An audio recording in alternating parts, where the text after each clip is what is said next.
What's up, my wizards? It's Dev from SBMTG on the YouTube.com down there. We like magic. Said it this time. And today, more Aether Revolt spoilers. Who would have thought? I know these are a little bit late, by the way. I was just kind of waiting for more spoilers, to be honest with you. We got like none all day today, at least. But I figured I'd go ahead and cover these because at least a couple of these have been getting lots of hype. So let me show you what I think about them. Because you totally care, right? But anyway, in ascending order of hype, let's start with Battle at the Bridge, which I do like saying, at least. This is X and a black for a sorcery. With Improvise, that's a new ability. Your artifacts can help cast this spell. Each artifact you tap after you're done activating mana abilities pays for 1 generic mana. And it has target creature gets -X until end of turn, and you gain X life. First of all, am I the only one that thinks that the reminder text looks kind of like weirdly worded on this? Like, your artifact can help you cast this. Like, usually Wizards doesn't word reminder text like that. But still, Improvise looks like a cool ability, sort of an affinity for artifacts thing. So it makes you excited to see what else they do with it, you know.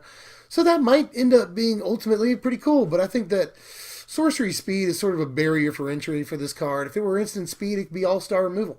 But it could still show up. You know, we'll talk about a sorcery later on in the video that I think is almost certainly going to see some standard play. So sorcery speed isn't necessarily, you know, just going to kill it outright.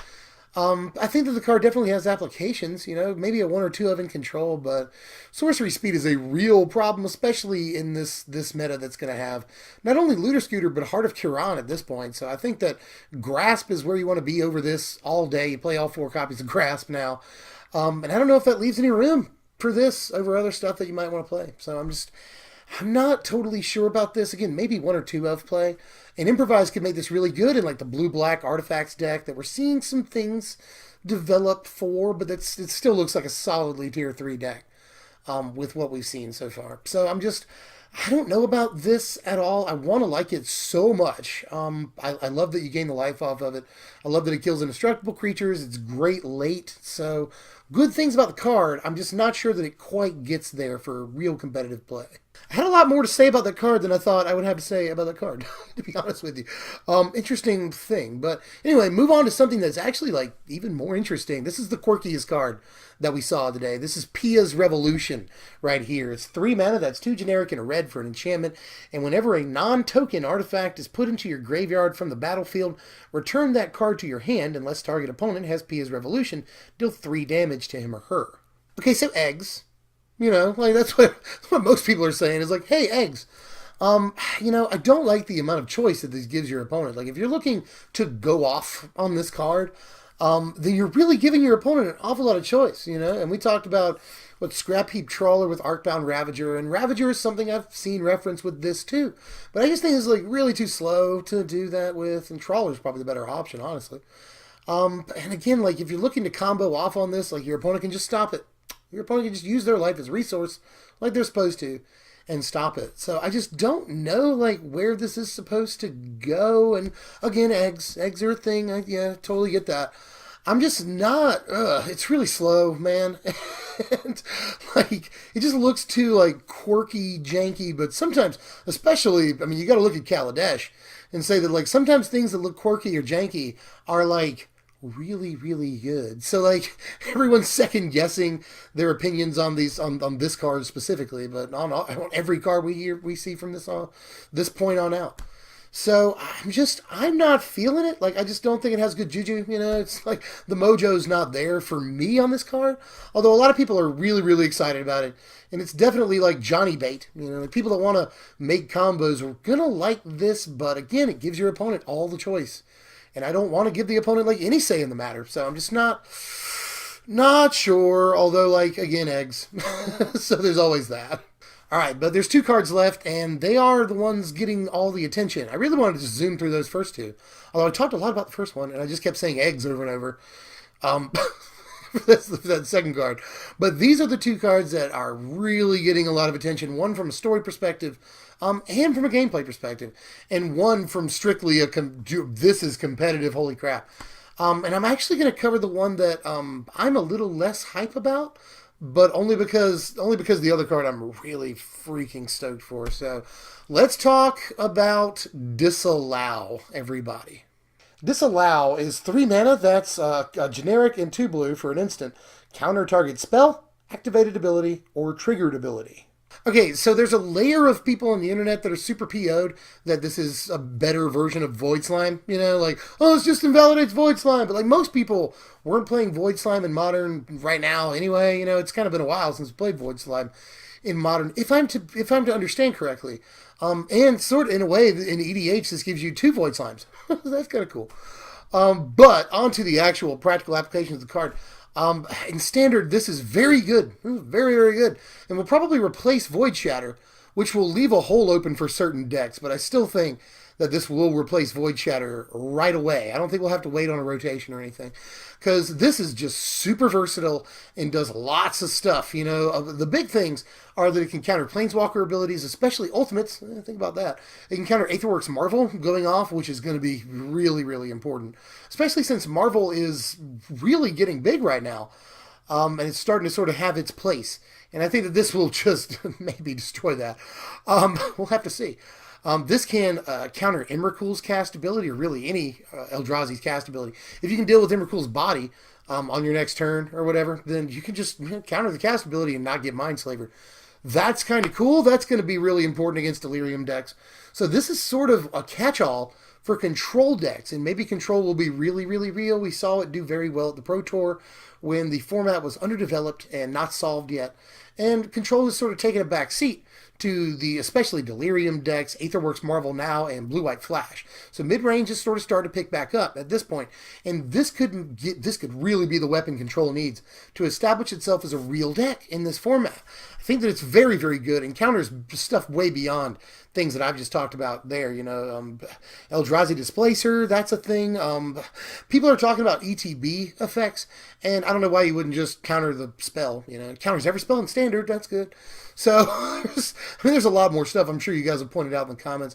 But Planeswalker abilities, Aetherworks Marvel are the 2 really, really big things that everyone's talking about, especially Aetherworks Marvel. So, this thing is just great. Just great. Super, super versatile. Maybe lets you drop Summary Dismissal in those control decks, so that's big.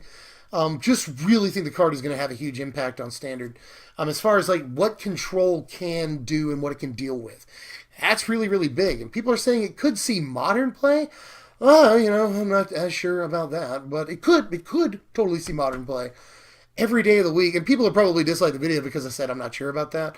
But that really remains to be seen. We'll have to wait and see. I think that it definitely has Modern potential. But in Standard, it is absolutely day one out of the box and a very, very important piece for control decks. But the big card of the day, as far as I'm concerned, just for like pure hype level, you know, just like how excited you could possibly be about a card. Here is Dark Intimations right here. This is 5 mana, that's 2 generic, in Grixis colors, blue, black, and red, for a sorcery. Each opponent sacrifices a creature or a planeswalker, then discards a card. You return a creature or planeswalker from your graveyard to your hand, then draw a card. When you cast a Bolas Planeswalker spell, exile Dark Intimations from your graveyard. That Planeswalker enters the battlefield with an additional loyalty counter on it. Lord Bolas is back. Lord Bolas, it's actually happening. But the big discussion is it this set? Or is it going to have to wait till Amonkhet? I would love to see Nicole in this set. That would just be... Nicole is one of my favorite, like... I play like Puzzle and Dragons, it's a mobile app. And my name on that game is Lord Bolas. Like, I love Nicol Bolas. Favorite Planeswalker ever, favorite Elder Dragon, maybe favorite Magic personality. Period. So just, oh my god. He's coming back, and it's going to be either this set or the next one, and I freaking can't wait. The actual function of the card outside of the second paragraph of text there is sort of a mini Cruel Ultimatum, and that's so cool, because I also love Cruel Ultimatum an awful lot. I have been waiting to talk about this card for like 24 hours, if you can't tell. I'm super excited. And I'm sort of losing my voice. I'm getting a little touch of the laryngitis. So maybe my voice sounds weird in this video, and I'm just sort of... I don't sound like I usually do. But I want to scream about this card. So much I like about it. If you can get all of these things to happen, you've just netted yourself 3 cards. You know, you have to spin this card. So that's -1 cards on the card advantage scale there. And then they sacrifice creature, you're at even cards now. They discard a card, you're at +1 cards. You get a card back, that's +2. And then you draw a card, That's +3 card advantage for 5 mana, which is actually really good because it also affects the board. That's cool. If they have a card in their hand against maybe the control mirror, which I think might be a thing with Disallow in the format now, BT dubs. Against the control mirror, that is very, very good when you resolve it. And it doesn't look like a turn 5 spell to me, by the way. It looks like a turn 8 spell, backed up by a Disallow or maybe a Void Shatter, whatever, you know. It definitely looks like that to me. Because you really want to make sure that you resolve this in the control mirror. And it's good against any other matchup. You know, you're against Green-Black Delirium or Blue-White Flash or any other mid-range deck in the format. You're still going to, on turn 5, be able to cast this, get a card out of their hand, and very likely, depending on the build of your deck, get something back, whether it's died or you've pitched it into your graveyard prior to this. So, Collective Brutality, maybe, that, you know, something. If you're able to get some form of card advantage, maybe a Liliana that has died at that point, get it back with this. Just all kinds of awesome things. You know, Chandra, Torture Defiance. Oh, and by the way, creatures too. Torrential Gearhulk, if that's died and it's very late in the game, put it back in your hand, you know. So, and you draw a card, that's always good. Just so many good things about this mini ultimatum that is, you know, more castable than Cruel Ultimatum and still very, very impactful on, you know, the card advantage that you're getting and the board state itself. Just so many awesome things about this card. So, and I hope that it may be part of a mini cycle. That would be somewhat cool, but I doubt it. It's probably just this as a one-off. But anyway, Bolas is back. Bolas is cited. That's, you know, that, whew, wanted to be in this set so bad. Wanted to be in this set so bad, but he might not be. Let me know how you feel about this, by the way, in all the cards. But you can tell which one I'm the most obviously I really want this card. And there's actually no guarantee that this card is amazing in Standard. There really isn't. There really isn't. Even though it looks crazy, we could be way off the mark here, and the card is sorcery speed, and that is buh. But, you know, maybe Brain in the Jar is good now. Maybe Brain in the Jar is good now. Who knows? So there's that. But anyway, I think that's all I have to say for now about this card and others. I'm just really... I could probably sit here and just talk about this card for 2 hours, but I'm not going to do that to you guys because... you know, you wouldn't be here at the end. But anyway, this is the end. If you enjoyed the content, what you need to do is like, you need to share it. I haven't asked you to share in forever. You should just share these spoilers because everyone deserves spoilers. You should also click on the little bell icon. I know you've probably heard other YouTubers talk about this, and I'm going to talk about it again in the future. But click on the little bell icon. You can see it. It's right there next to the subscribe button because that way you'll be guaranteed to get notifications whenever I put up videos. Apparently that's what YouTube wants you to do now because they've changed their whole algorithm and it relies more on community stuff like likes, shares, and you know, notification, clicking the bell. So do all the things. Those matter more than ever now for all your favorite YouTubers. So do that for all of us. And what are we doing next time? I want to touch on that real quick. Next video I want to put out is going to be the Frontier guide, basically. I'm going to do the top 8 decks in Frontier, highlight a couple other decks I think are really cool, tell you what Frontier is, all that stuff, just everything you need to know about Frontier. That's coming up next, and that will be just in the next few days, hopefully. So it depends on how many of these spoilers come out. But anyway, I'm tapped out. Do all the YouTube stuff, like I said, and hopefully you'll do that because I like you guys. And I'll see you guys next time. I'm Dev from SBMTG. Thanks for watching, my wizards.